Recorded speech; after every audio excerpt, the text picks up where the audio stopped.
नमस्कार दोस्तों, last video में हम लोगों ने चर्चा की थी कि साहित्यिक स्रोतों के रूप में हमारे पास कौन कौन से स्रोत हैं। उसमें पहली चर्चा हम लोगों ने आपसे वैदिक साहित्य की थी और वैदिक साहित्य में मुख्य रूप से हमने वेदों पर चर्चा की थी। वेदों की चर्चा का मतलब है ऋग्वेद, सामवेद, यजुर्वेद और अथर्ववेद। उसी क्रम में हम अपनी चर्चा को आज पुनः आगे बढ़ा रहे हैं, जिसमें वेदों की रचना के बाद ब्राह्मण ग्रंथ, आर्णिक ग्रंथ, उपनिषद या वेदांत, वेदांग दोनों में अंतर है, और पुराण।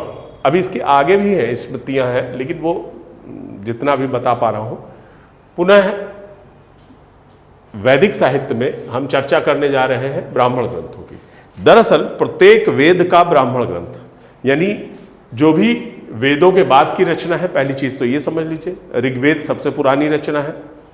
वेदों की बाद की रचना है। जब वेदों की बाद की रचना होगी तो जाहिर सी बात है कि उत्तर वैदिक काल पीरियड के बारे में पता चलेगा, क्योंकि अलग अलग वेद का ब्राह्मण ग्रंथ अलग अलग है। तो आपको सिर्फ इसमें ये चीजें, ये परीक्षा में ऐसे पूछा जाएगा, एक तरफ सीरीज बना देंगे ब्राह्मण ग्रंथ रिलेटेड टू, लिंक करना है, इधर 4 ऑप्शन, इधर 6 ऑप्शन। तो अगर आपने जरा सा भी ठीक से समझा, पढ़ा, कंफ्यूज होंगे। देखिए यहाँ वेदांत लिखा है, यहाँ वेदांग लिखा है। अगर बोलने लिखने में अगर मैं क्लास में डिक्टेट करूं तो भी शायद आप गलत लिख जाए। खैर, आर्ण्यक, आर्ण्यक की रचना क्या है? अरण्य माने जंगल, और जंगल आज भी आप जब कभी बहुत गंभीर किसी विषय को पढ़ना चाहते हैं तो आप अपने घर में कहते हैं हमें एकांत दे दो, हम शांति से पहले इसके बारे में सुन ले, समझ।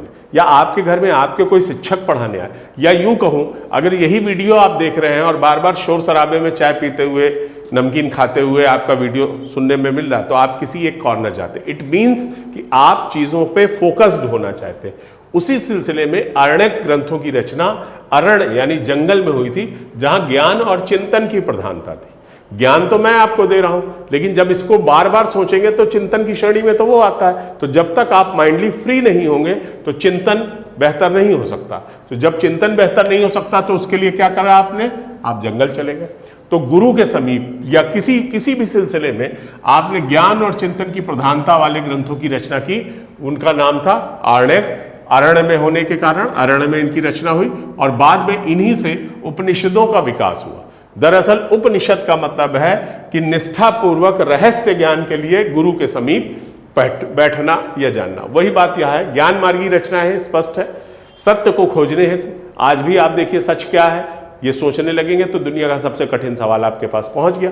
निष्ठापूर्वक गुरु के पास ज्ञान हेतु बैठना, जिनकी संख्या 108 है, लेकिन प्रामाणिक रूप से हम लोगों ने 12 माना है कि 12 जो उपनिषद है वही प्रामाणिक है, ऑथेंटिक। यानी फिर से मैं बता दूं, उपनिषद जिन्हें वेदांत कहते हैं, निष्ठापूर्वक गुरु के पास ज्ञान हेतु बैठना, ज्ञान मार्गी रचनाएं हैं सत्य को खोजने हेतु, और 108 हैं, लेकिन हम प्रामाणिक रूप से 12 ही माने जाते हैं। अब पुनः आइए वेदांग। वेदांग ठीक उसी तरीके से है जैसे किसी कठिन मैथ की किताब के लिए आपने उसकी मेडिजी खरीद ली, उसी तरीके से वेदांग है। वेदों को सरलता से समझने के लिए वैदिक कर्मकांड के प्रतिपादन में, यानी वैदिक कर्मकांडों को कैसे संपादित करेंगे उसके लिए वेदों को सरलता से समझा जाए। सरलता का मतलब क्लिष्ट भाषा है, उस कठिन भाषा का अर्थ कम समझ में आ रहा, तो उसके लिए एक तरीके से सरल भाषा में लिखा गया जो ग्रंथ है वो वेदांग है। और इसके हिस्से हमारे पास 6 हैं। ये बहुत पूछे गए और ये मैंने इसलिए भी लिख दिए हैं कि आप में से पूछा जाता है कि निम्न में से कौन एक वेदांग नहीं है। तो अगर आपने इसे रट लिया है, शिक्षा, कल्प, व्याकरण, निरुक्त, छंद, ज्योतिष, और आप जब किताब में देखेंगे तो इन सब का अलग अलग अर्थ भी है, किसको किसके सिलसिले में देखा जाता है। अब आपका आता है पुराण। पुराण का मतलब पुरानी चीजें, प्राचीन आख्यान, जो 5th से 4th सेंचुरी BC के लगभग की रचना। इसमें 18 इनकी संख्या है। पुराणों की संख्या मैं यहां लिख दूं, नहीं तो आप सोचेंगे 18 शासक। पुराणों की नंबर ऑफ पुराण संख्या ये 18, और शासकों की वंशावलियां, यानी किसके बाद कौन, उसके बाद कौन, उसके बाद कौन, ये इसी पुराण में लिखा हुआ है। लेकिन ये सरल और व्यवहारिक भाषा। सरल और व्यवहारिक भाषा का मतलब आप देखिए, जब कभी देखिए कि कोई उर्दू का दीवान पढ़ते हैं आप, जिसमें शेर शायरी लिखी होती है, और उसमें कुछ कठिन अल्फाज तो नहीं, लेकिन मतलब थोड़े हटे हुए अल्फाज लिखे होते हैं जिनका सामान्य बोलचाल में हम अर्थ नहीं जानते, तो उसमें नंबर डाल करके उसमें मार्क करके नीचे लिख दिया। उसी को कहते हैं सरल और व्यवहारिक भाषा, यानी ऐसी भाषा जो आम लोगों में बड़ी संख्या में लोग समझ लें।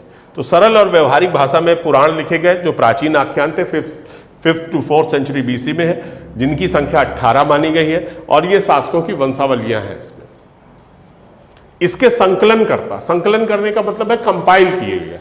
जैसे पंचतंत्र के संकलन करता थे विष्णु शर्मा, उसी तरीके से ये बिल्कुल अलग अलग चीजें, उसको संकलन करता कहा गया। लोमहर्ष, महर्षि लोमहर्ष थे और उनके पुत्र उग्र सर्वा। ये आपकी चीजें हुई जो वैदिक साहित्य के स्रोतों के साथ साथ वेदों के बाद ब्राह्मण ग्रंथ, आरण्यक, उपनिषद, वेदांत, वेदांग और पुराण।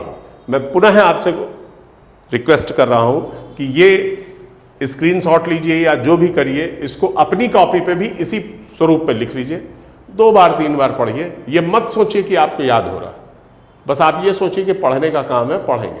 निश्चित मानिए अगले 5-7 वीडियो के बाद आपकी फिर पूरी एक बड़ी क्लास की समरी के रूप में मैं बनाऊंगा, और फिर आप देखिए जैसे ही आप किसी किताब को एंशिएंट से शुरू करेंगे आपको एकदम समझ में आता जाएगा कि ये चीज़ हमें यहाँ से मिली, ये चीज़ हमें यहाँ से मिली। पुराणों की चर्चा के बाद हम आते हैं स्मृतियाँ और धर्मशास्त्र। धर्मशास्त्र का मतलब ऐसे शास्त्र, ऐसे ग्रंथ जो धार्मिक दृष्टिकोण से लिखे गए हों। उनकी मान्यता अक्सर विवाद का विषय हो जाती है, लेकिन हमारा ये विषय नहीं है। हमारा सिर्फ ये विषय इतना है कि जो इतिहास में सूचनाएं मिलती हैं हमें, उनका स्रोत क्या है।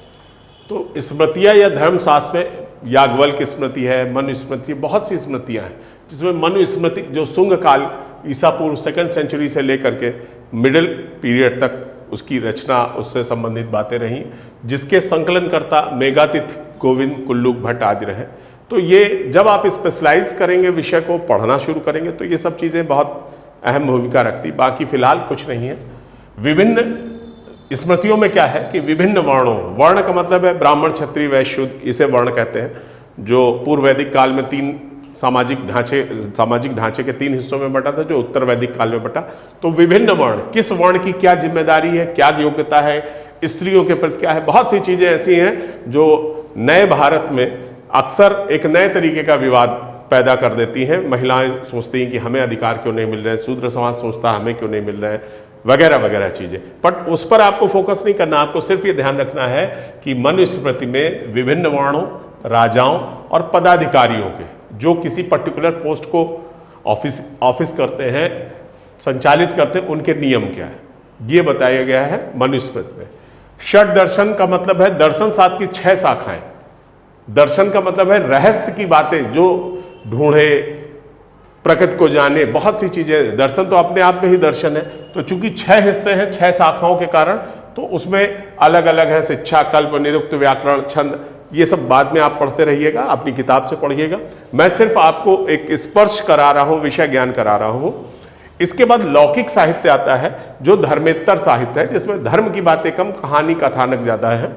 इसमें रामायण, रामचरितमानस नहीं, रामायण लिखी है वाल्मीकि ने, जिसका समय आभासित होता है 500 BC से स्टार्ट होता है, और इसमें 7 पार्ट है, 7 कांड है, अरण है, बाल है, किष्किंधा कांड है, ऐसी चीजें हैं। और ये सवाल पूछा गया है, उसके कांडों पर सवाल पूछा गया।